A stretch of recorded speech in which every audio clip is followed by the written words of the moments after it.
everyone, today we are going to look the topic hyperemia and congestion.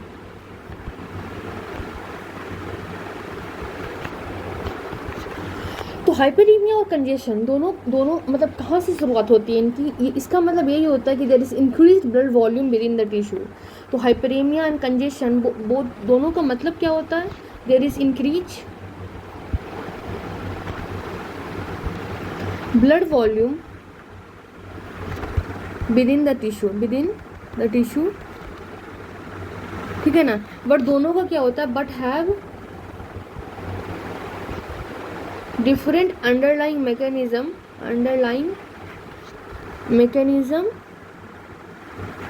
and consequences. ठीक है. जैसे अगर आप हाइपरीमिया की बात करते हो तो हाइपरीमिया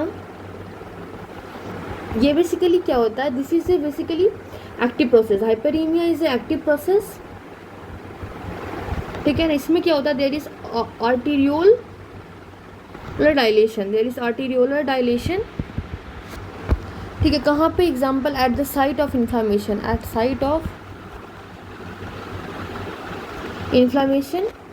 और इन द skeleton muscle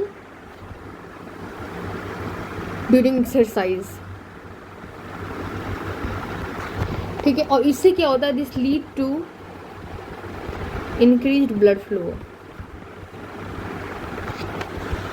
इसके बाद फिर क्या है? द अफेक्टेड टिश्यू, जो टिश्यू अफेक्टेड रहता है, द अफेक्टेड टिश्यू वो बेसिकली क्या होते हैं? They turn red and this is called as erythema. ठीक है ना.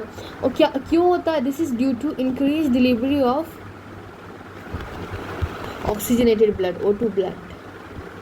ठीक है. ये हो गया हाइपरीमिया की एक्टिव प्रोसेस है जिसमें आर्टीरियो डायलेशन हुआ था site of inflammation, skeletal muscle exercise के टाइम में, और जिससे कि इंक्रीज ब्लड फ्लो हो जाता है. और जब इंक्रीज ब्लड फ्लो होगा तो वहाँ पे रेडनेस हो जाएगा, ठीक है, एरिथ्रेमा, और वहाँ पे ऑक्सीजन की डिलीवरी भी जब बढ़ जाती है, इसके कारण रेडनेस हो जाता है.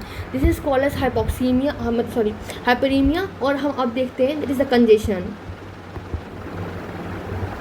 अब लोग कंजेशन की बात करें. Congestion it is a passive process, ठीक है. अब पैसिव प्रोसेस, इसमें क्या होता है? This result from reduced venous outflow of blood from a tissue. ठीक है. रिड्यूस ब्लड वीनस आउटफ्लो होता है फ्रॉम ए टिश्यू, और ये सिस्टमिक भी हो सकता है. Can be systemic. जैसे अगर आप एग्जांपल देख लो, कार्डियक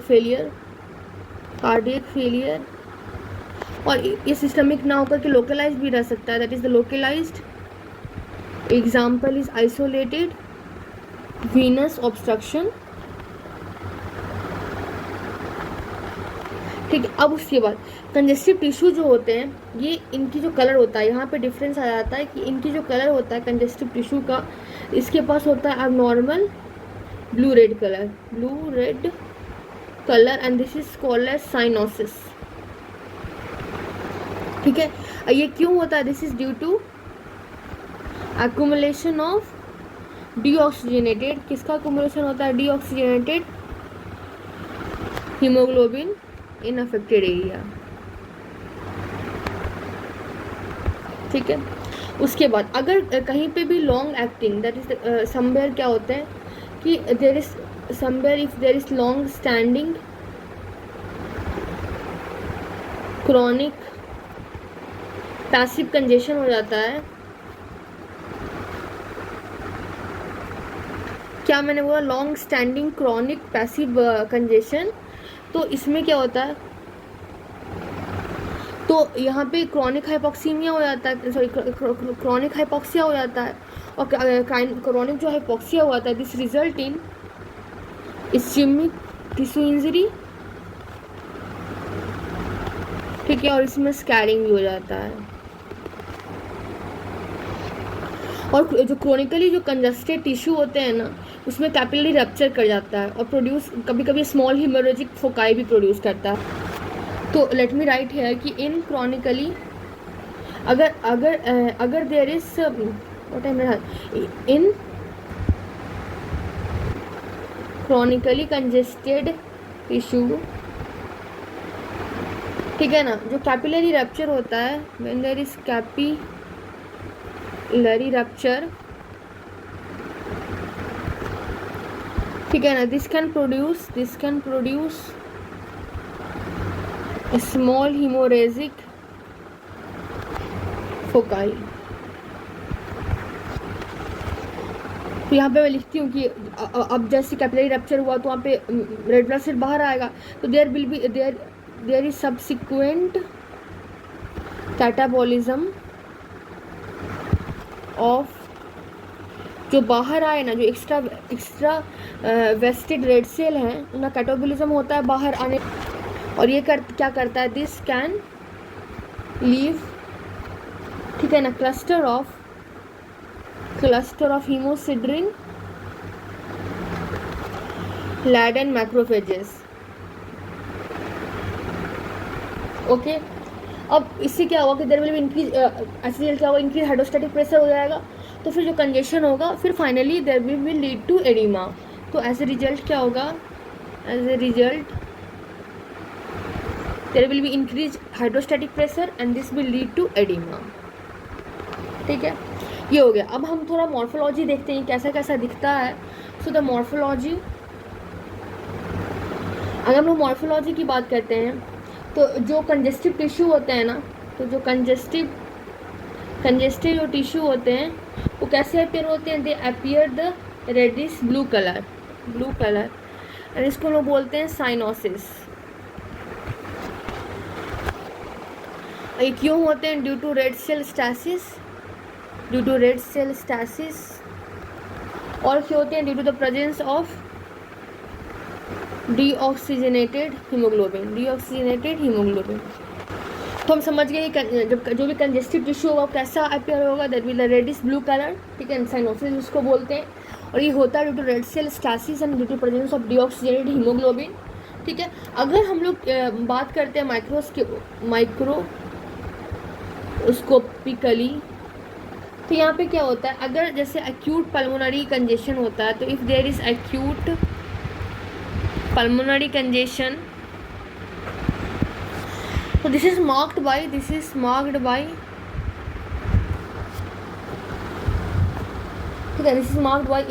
engorged alveolar capillaries, ठीक है, and also by septal edema and also due to focal intra-alveolar hemorrhage। ठीक है, और अगर हम लोग बात करते हैं क्रॉनिक पल्मोनरी कंजेशन की, तो in the chronic pulmonary congestion, तो अगर क्रॉनिक पल्मोनरी कंजेशन होता है, ठीक है ना, इसमें क्या होगा, सबसे पहले ये कैसे होता है chronic pulmonary congestion, this is caused bye congestive heart failure. ठीक है, और इसमें जो सेप्टा होते हैं ना, the septa that get thickened and fibrotic, और जो एल्वियोली होते हैं, एल्वियोली में क्या होता है, एल्वियोली दैट हैव न्यूमरस, तो लिख देते हैं कि एल्वियोली हैज न्यूमरस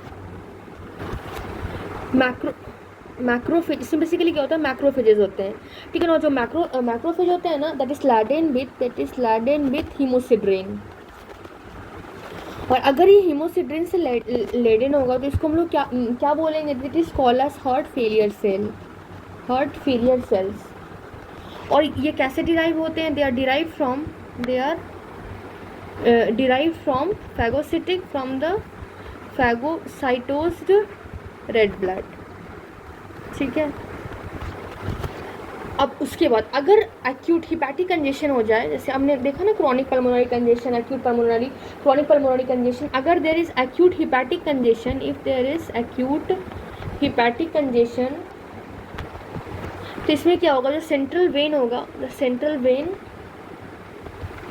और जो साइनोसाइड्स होते हैं वो डिस्टेंट कर जाते हैं, ठीक है। उसका हमें पता है कि जो सेंट्रल ओवल पोर्शन होता है वो डिस्टल एंड होता है हिपैटिक ब्लड, डिस्टल एंड होता है हिपैटिक ब्लड सप्लाई के लिए। जो सेंट्रल ओवल, जो सेंट्रल ओवल जो एरिया होते हैं ना, ठीक है, वो अंडरगो करते हैं, that undergo the ischaemic necrosis, this is undergo ischaemic necrosis. और जो पेरीपोर्टल हिपैटोसाइट्स है उसमें बेटर ऑक्सीजनेशन होता है, क्योंकि वो हिपैटिक आर्टरियोल से मतलब कि क्लोज प्रॉक्सिमिटी में होता है, तो उसमें माइट भी ऐसा हो कि इस्कीमिक नेक्रोसिस ना हो करके क्या हो, उसमें there will be fatty changes, ठीक है। ये हम एक्यूट हिपैटिक कंडीशन की बात कर रहे हैं, हमने लिखा नहीं है पूरा, रेप टोल्ड यू। इसके बाद अगर हम बात करते हैं that is the chronic passive hepatic congestion, भी ये भी एक टर्म होता है, तो ये भी होता भी है बॉडी में मैनिफेस्टेस। तो क्रॉनिक जो पैसिव हिपैटिक कंजेशन होता है, इसमें जो सेंट्रल ओवल पोर्शन है ना वो रेड ब्राउन हो जाते हैं और स्लाइटली डिप्रेस हो जाते हैं, क्योंकि वहाँ पर सेल डेथ हो जाता है, क्योंकि दैट इज़ क्रॉनिक। तो हम क्या लिखेंगे कि जो सेंट्रल ओवर होते हैं, सेंट्रल ओवर जो रीजन होते हैं that is red and brown, red brown, ठीक है, और स्लाइटली क्या हो जाता है, डिप्रेस हो जाता है, तो वहाँ पर सेल डेथ हो जाता है, ठीक है। और फिर उसको नटमग लीवर भी कहते हैं। और अगर इसको लोग माइक्रोस्कोपिकली देखेंगे तो सेंट्रल ओवर कंजेशन हो गया, हेमरेज हो गया और हेमोसिडिल लैडन मैक्रोफेजेस हो जाते हैं, ठीक है ना। और variable degree of hepatocyte drop out और नेक्रोसिस हो जाता है, ठीक है। तो this was something about congestion hyperaemia. Thank you everyone.